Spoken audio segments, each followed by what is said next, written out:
percentile.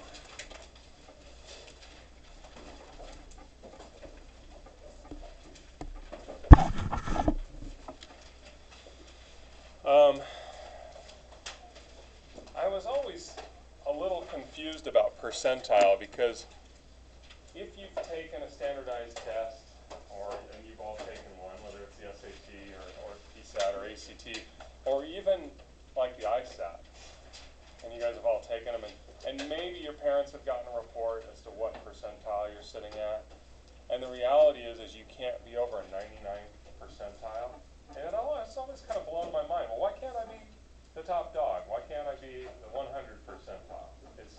And this definition will sort of explain that, I think, for you. So, an individual's percentile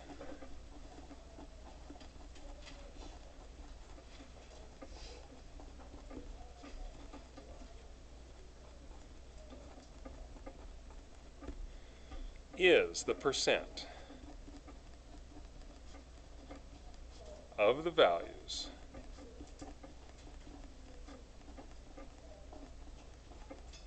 in a distribution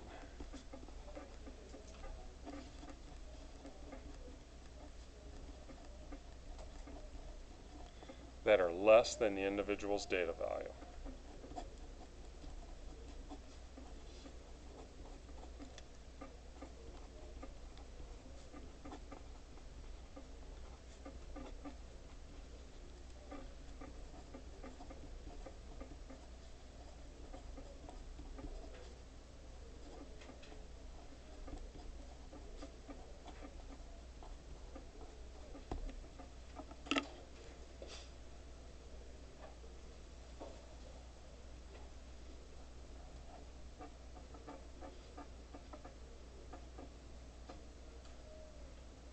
So what this is saying is, if you score in the 99th percentile, it doesn't mean that you still have 1% more to attain. It means that 99% of the people that you're being compared to are lower than you. So doesn't that put you at 100%, essentially? And what I've always heard about standardized testing is if you hit the 99th percentile, that's great. But what's the likelihood that you won't be there the next time you take the test? Almost 100%. Because there's really nowhere to go but down. It's not that you can't stay there, but it's kind of like I've hit that mark, and now where is there to go? The only place you can really go, travel, is down. You could stay there, but it's a tough deal. So let's take a quick look at an example. This is going to be a really small one.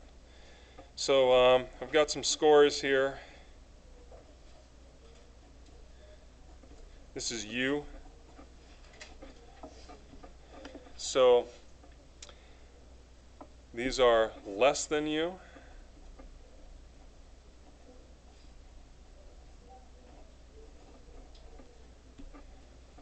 And so how do we figure the percentile? It's going to be the number that are less than U divided by the total number of people in the set.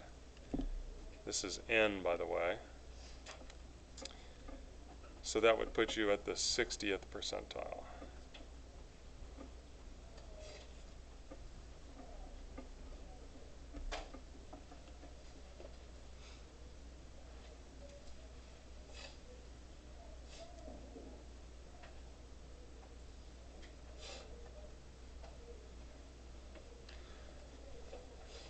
Everybody okay with percentiles now and how that works?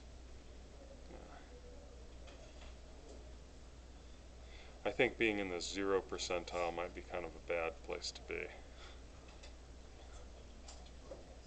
You can be in the 0 percentile. You can't be in the 100th percentile. It's true. This person right here is the 0 percentile. That doesn't mean that they totally sucked on the test and got 0 on the test. It just means that they were the lowest scoring person if we're talking tests here. It could also be blood pressure. That's true. Like cholesterol level. So. That's true. which would be, well, blood pressure, I don't know if I'd want to be in the 0 percentile of blood pressure, because I think that might be close to dead. All right, cumulative relative frequency.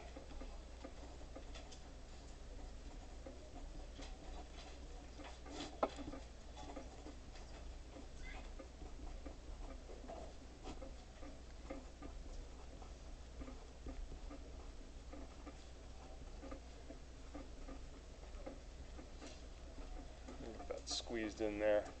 Cumulative relative frequency graph. This is another word that you might see on it. I don't think this book uses the word, but it's an ogive.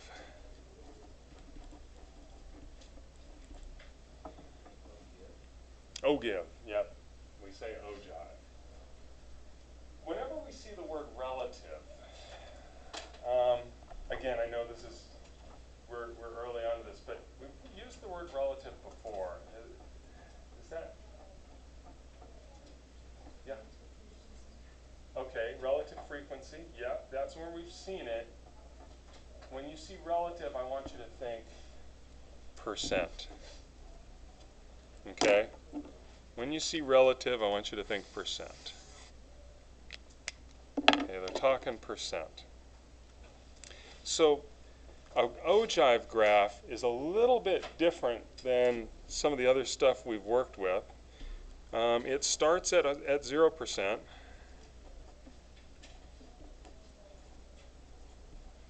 And maxes out at 100%. So I think the best way to show this is to actually give you an example and draw it. So let's say we have a histogram.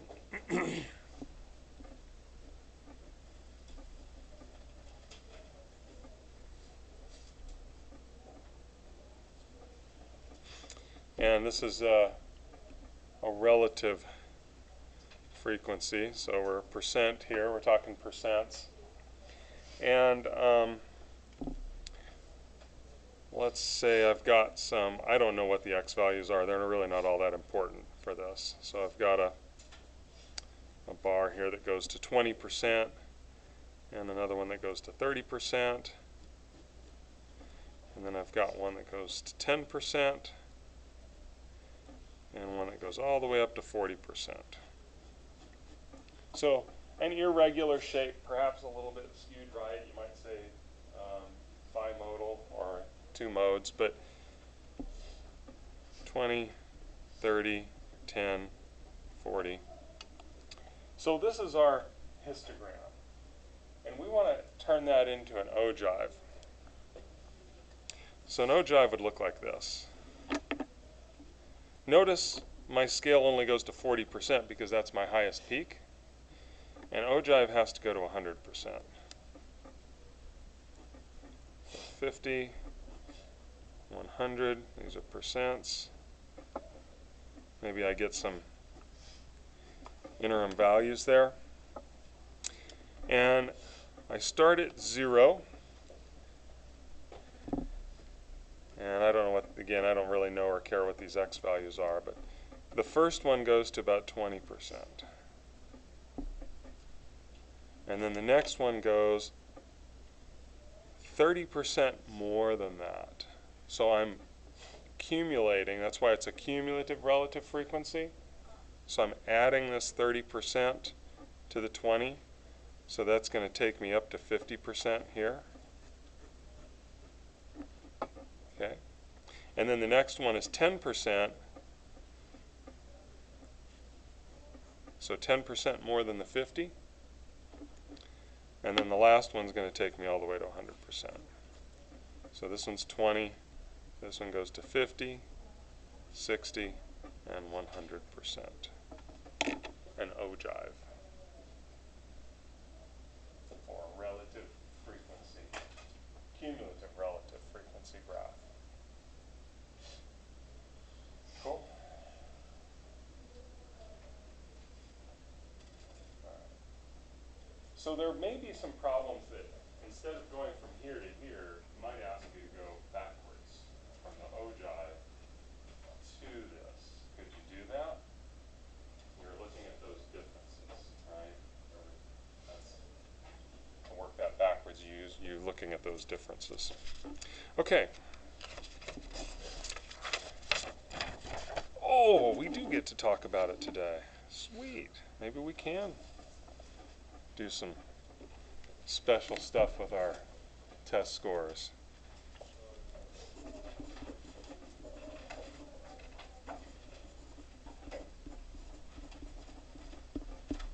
Standardizing. I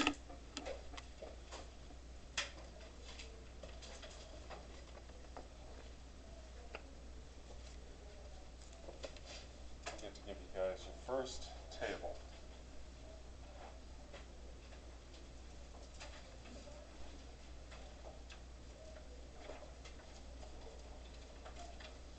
Keep it, love it, cherish it. If you lose it, that's okay. I got plenty more.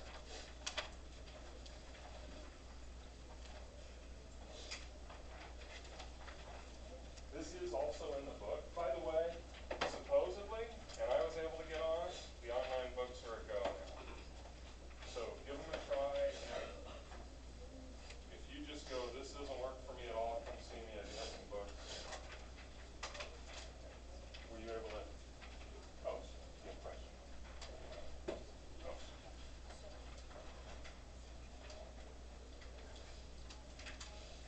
That's fine. Yeah. We need another table. We need another one? Sorry. Okay. All right. So there are other stats, important pieces of paper. The first thing I'd say is just make sure, does yours say table A? It should say table A on both sides. Make sure that a different table didn't get mixed in there on accident. So everybody got table A? Okay. All right, so we'll get to that in a little bit. Z-score.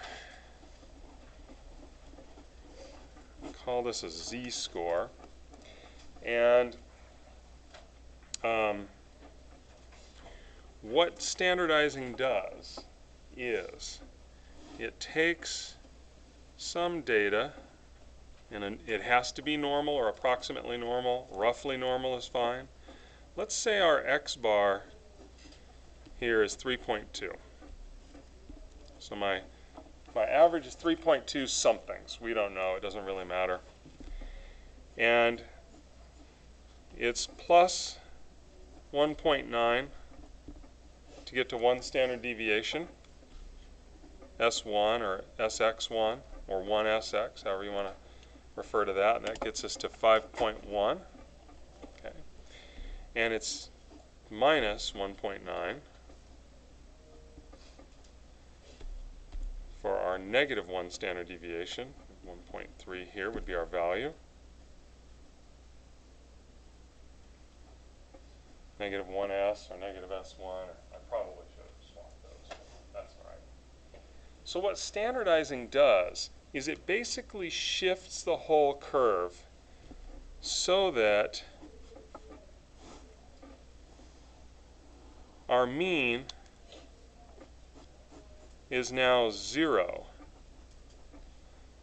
and our standard deviation is 1 and negative 1. It adjusts the whole thing.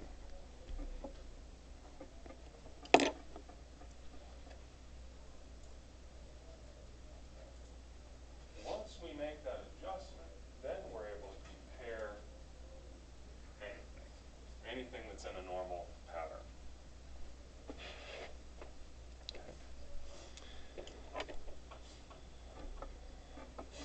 So it slides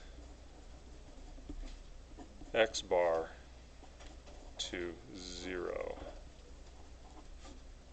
and SX to 1. Okay?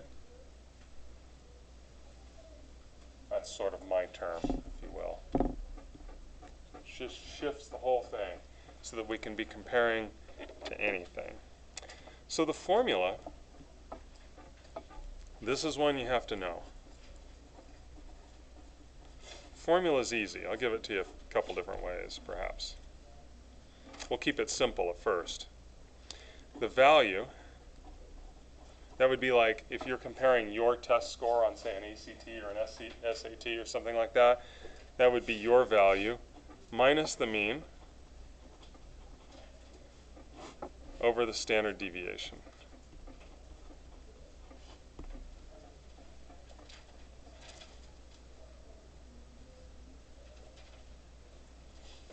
Let's look at an example.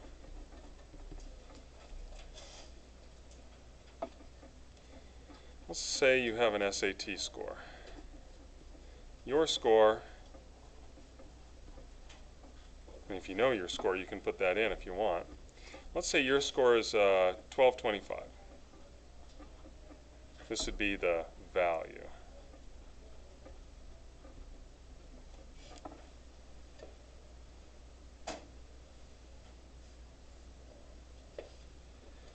The mean, I believe I got this score from the actual site. I don't know if it's changed or not. And the SX, standard deviation, is 125.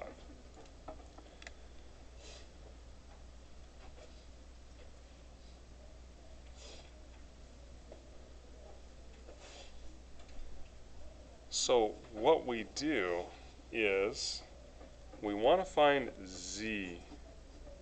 This is the Z score. It's going to be the standardized number of standard deviations you are from the mean. That's going to be 1225, your score, minus the mean, divided by the standard deviation. Let's see what you get.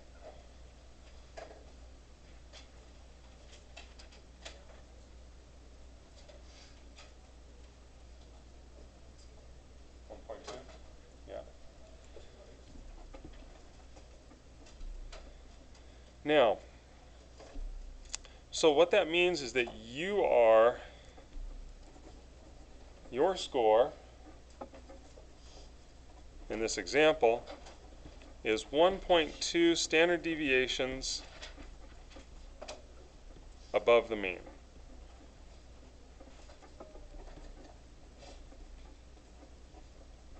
Does that mean it's typical or better than typical?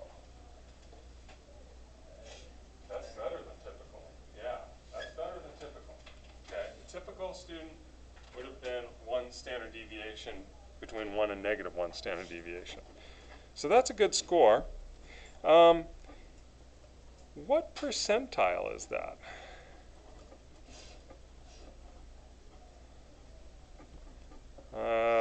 Percentile, percentile is that.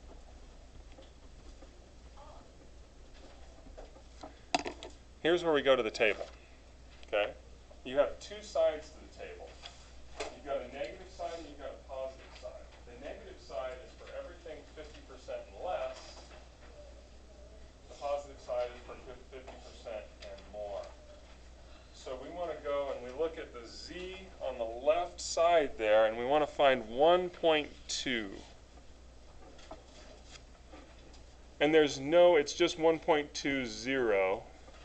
So that would put you in the about 88.5 percentile, 0.8849. So this gives you the percentile. So 88.5% of the students would have scored lower than this on the SAT.